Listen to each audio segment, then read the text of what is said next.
Today we are going to talk about the most difficult subject in economics. We are not going to talk about how to get rich. That is the easy part.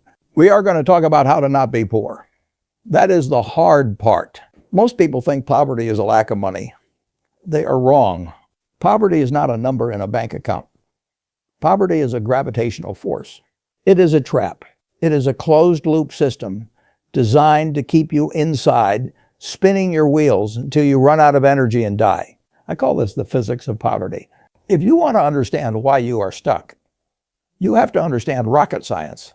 When a rocket tries to leave the Earth, it fights against gravity. To reach orbit, it must hit a specific speed. We call this escape velocity.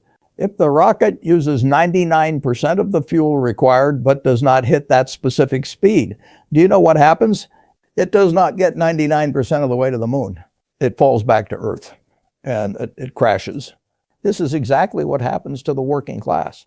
You work hard, you save a little bit of money, you try to climb out of the hole, you get halfway up the wall, and then something happens. Your car breaks down, you get sick, the rent goes up. Gravity kicks in, and because you did not reach escape velocity, you fall all the way back to the bottom. Actually, you fall lower than before because now you are discouraged.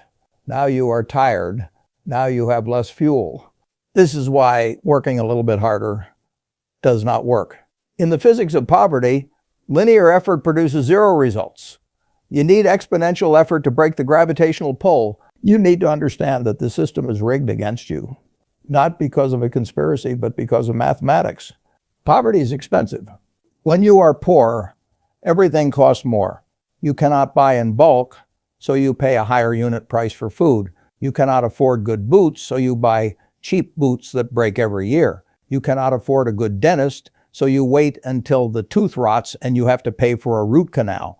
This is called the Vimes-Boots theory of socioeconomic unfairness. The system charges you a penalty for being poor. It charges you late fees. It charges you overdraft fees. It charges you high interest rates because you are a risk.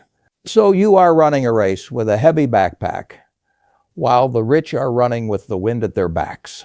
And here is the most dangerous part. Poverty is not just external. It is internal. When you are in this trap for too long, it changes your brain. It rewires your neural pathways. It puts you in a state of constant fight or flight. Your IQ literally drops. You stop planning for 10 years from now and you start worrying about 10 minutes from now. You become reactive, not proactive. This is the poverty loop. Low income leads to stress. Stress leads to bad decisions. Bad decisions lead to no assets. No assets lead to low income. Round and round it goes. A perfect vicious circle. But there is a way out.